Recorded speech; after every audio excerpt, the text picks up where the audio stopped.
मी आज तुम्हाला एक सत्य घटना सांगणार आहे. जर तुम्ही माझ्या चॅनलवर नवीन असाल तर सबस्क्राईब करायला विसरू नका.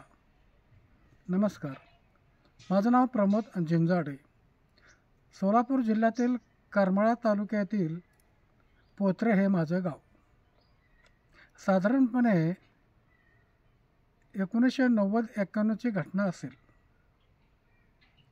अचानकच एका दिवशी 4च्या दरम्यान एक 2-2.5 वर्षाचा मुलगा गावातून गायब झाला आणि संध्याकाळी 12 वाजले तरी तो काही सापडला नाही. मग त्या मुलाच्या घरच्याने संपूर्ण गावातल्या एक ना एक घर तपासून बघितलं. माझ्याही घरी ते आले होते. मी त्यांना माझं घर पहा म्हटलं. ते होते 10-12 जण, बॅटरी काही खंदील घेऊन. त्यावेळेस लाईटचं काही ठिकाणी होते, काही ठिकाणी नव्हते. ते म्हणले नाही तुम्ही सामाजिक काम करता, तुमचं घर आम्हाला चेक करायचं नाही. अरे म्हटलं तुम्हाला काय कळतं का नाही, मूर्खत काय, चला मी दाखवतो. आणि मी माझं घर त्यांना पूर्णपणे दाखवून दिलं. आता हे मुलगा कुणी चोरलं, कसं चोरलं, काय केलं, या संदर्भामध्ये आपण जरा पाहणार आहोत. रात्रभर त्यांनी शोध घेतला, कुठे मुलगा सापडला नाही. आणि दुसऱ्या दिवशी पहाटच 5-5:15च्या दरम्यान अशी एक बोळकंड आहे, 2 वाड्यामध्ये एक बोळ आहे, ती नदीकडे जाते आणि तिकडं त्या नदीच्या बाजूला महिला संडासला जातात. तर सकाळ सकाळ काय महिला संडासला चालल्यानंतर त्या बोळीमध्ये त्यांना त्या मुलाचं प्रेत नजर पडलं आणि नंतर गावात पूर्णपणे बोबाटा झाला. तर त्या मुलाच्या डोक्याला काही खुणा होत्या, काही खिळं ठोकलेली होती, कुठं कुंकू हळद लागलेलं होतं, कुठं सुया टोचलेल्या होत्या. म्हणजेच एकंदरच हा प्रकार नरबळी, लहान मुलाचा बळी दिलेला होता. आता आमच्या गावात अशा पद्धतीचं होतं हे पाहिल्यानंतर मला धक्काच बसला. त्यावेळेस मी खरं तर अंधश्रद्धा निर्मूलन समितीच्या बरोबर काम करायचा माझा विचार होता, परंतु मी तिकडं काय कारणास्तव पुन्हा मी माझ्या कामात जास्त लक्ष द्यायला सुरुवात केली. ही बातमी हा म्हणताच पोलीस स्टेशनला समजली आणि पोलिसांची टीम गावामध्ये आली. आता काय पोलिस तर त्याच्यामध्ये तात्या कांबळे म्हणून एक पोलीस माझ्या ओळखीचे, माझे मित्रच. मग माझ्याकडे म्हणलं अरे प्रमोद कसं झालं, काय झालं, कसं करावं लागेल, काय नाही. मी म्हटलं तात्या एक काम करायचं, गावात जेवढ्या लोकांच्या अंगात येते, जेवढ्या लोकांकडे पडद्यात ना, आणि जे लोक सुकून बघतात, म्हणजे थोडक्यात अंधश्रद्धेकडे जी कललेली लोक आहेत किंवा देवरशी आहेत, त्यांची यादी करा. आणि मग त्यांनी त्याच्या वरिष्ठ अधिकाऱ्याला सांगितलं आणि 2-3 पोलिसांनी पूर्ण गावातल्या त्या लोकांची यादी केली. आता चौकट तळमळ झाली. सरपंच, शिपाई, सगळे पुढारी, काही गावातले त्या मुलाच्या पाहुणे रावळे, मुलं, आजोबाची लोक सगळे आली. आणि रात्री सरपंच वस्तीवर राहत होते आणि एक पोलिसांची टीम सरपंचाच्या वस्तीवर गेली आणि त्यांनी शिपाई जो होता ग्रामपंचायतचा, सरपंचाला विचारलं की शिपाई कुठे आहे. ते म्हणले ती काय तिकडे. जरा तो बाजूला झोपला होता, त्याला ताब्यात घेतलं, त्याची झडती घेतली, तर एक सूर्य निघाली.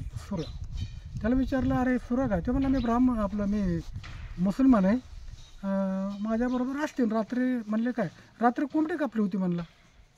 आणि हिथंच तो फासला. मग कोंबडी कापली होती म्हणल्यानंतर गावात इतकी वाईट घटना घडली, ह्यांना कोंबडी खावा कशी वाटते, म्हणून एका पोलिसाच्या मनामध्ये शंका आली. म्हणून त्यांनी सरपंचाच्या आईला विचारलं की काकू रात्री भाजी काय केली होती. ते म्हणले काय नाही, म्हणले पिठलं केलं होतं. म्हणले कोंबडी नाही म्हणले, गावात इतकी वाईट घटना घडली आणि कोंबडीनं आणि मटणानं अशा टायमाला करत असतात काय. आणि इथंच पोलिसांचा संशय बळवला. ह्याच्या अगोदर एस पीने काय केलं, रात्री 1-1:30 वाजता एका वाड्यामधचं भिंत चढून आत उडी मारली आणि त्या ठिकाणी 2 लोक ताब्यात घेतली आणि त्यांना सांगितलं की कोण आहे तुझं, कसं झालं, काय झालं. मग त्यांनी सांगितलं होतं शिपायाचं नाव. मग शिपायाला ताब्यात घेतलं. तेव्हा मुसलमानाचा होता. त्याला 4-5 मुली, मुलगाच होत नव्हता आणि त्याला कुणीतरी देवर्षीने सांगितलं होतं की एखाद्या मुलाचा जर बळी दिला तर तुला मुलगा प्राप्त होईल. वास्तविक पाहता त्याच्या बायकोचं वय 55च्या घरात, पाळी चुकलेली, पाळी येत नाही. मग पाळी जर येत नाही तर त्या बाईला गर्भ राहील कसा, हा प्रश्न साहजिकच येतोय. आणि मग त्याला ताब्यात घेतल्यानंतर त्यांना चांगलं सटकं दिले आणि मग त्यांनी त्याच्या पाठीमागं गावातलं एक दलित समाजाचा एक देवरशी होता. तो कुणाच्या आध्यात्मध्येच नव्हता. त्याला पहिली काय बायको होती, त्याला लेकरं होती. त्याने एक कर्नाटकमधली बायको आणली होती, अशीच काढून आणली होती. मग पोलिसांनी त्याला ताब्यात घेतलं, त्याच्या बायकोला ताब्यात घेतलं आणि पुन्हा संध्याकाळच्या टायमाला चौकशी केली. ते म्हणलं माझी बायको ही. तिला मराठी येत नव्हतं, कन्नड येत होतं. मग ते कन्नडमधला अक्कलकोटचा एक पोलिसांनी त्याला विचारलं की तू इथं कशी आली, काय नाही. नाही म्हणले मला ह्याने फसून आणलं आहे, हा देवदेव करतो आणि आता मी जर पळून जाऊन इथं काय काय बाहेर सांगू नये म्हणून त्यांनी मला सांगितले, जर तू कोत्रे गावच्या शिवाराच्या बाहेर गेली तर तू कुत्रे होशील, म्हणून मी गाव सोडून जात नाही. अशा पद्धतीचे सगळे पुरावे झाल्यानंतर मग मुलगा किती वाजता चोरलं, कुणाच्या घरी ठेवलं होतं, कुणाच्या घरी देवरसपणा झाला, त्या मुलाचं कसं कसं हाल करून मारलं, ह्या सगळ्या गोष्टीमध्ये जेवढी लोकं होती तेवढे लोक पोलिसांनी त्यांना अटक केली. तपास सुरू झाला.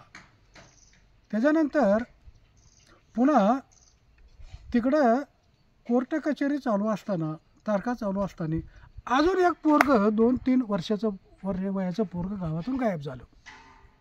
आणि मग त्याचा तपास सुरू झाला. कुणी केलं, काय नाही, काय तपास लागायला मार्गच नाही. आणि मग आरोपीच्या वकिलाने न्यायालयामध्ये असा मुद्दा केला, ह्या लोकांनी हे जे आरोपी म्हणून तुम्ही आत टाकलेले आहेत, ह्यांनी जर पहिल्या मुलाचा खून केला असेल तर मग हे दुसरा खून कुणी केला. ज्या अर्थी हे आत असताना दुसरा मुलगा जाते त्या अर्थी ह्या हत्याखंडामध्ये किंवा ह्या नरबळीमध्ये किंवा ह्या अंधश्रद्धेमध्ये तिसरीच टोळी आहे, तेव्हा ह्यांचा काय संबंध नाही असा युक्तिवाद केला आणि न्यायालयाने त्यांचा युक्तिवाद मान्य करून हे सगळे आरोपी निर्दोष सोडले. आम्हाला खूप वाईट वाटलं. त्याच्यानंतर ह्यातले जे मुख्य होते शिपाई आणि त्याची बायको आणि ते देवरशी साताऱ्यामध्ये गेला, गावाकडं आलाच नाही. तिकडं त्याचा पोरगा बी त्याला काय जवळ करीत नव्हतं. हाल करून त्याला शेवटी मारताना रस्त्यावर पडला, त्याला किडं पडली आणि तडपडून मेला. तसा शिपाईच्या अगोदर त्याची बायको मेली.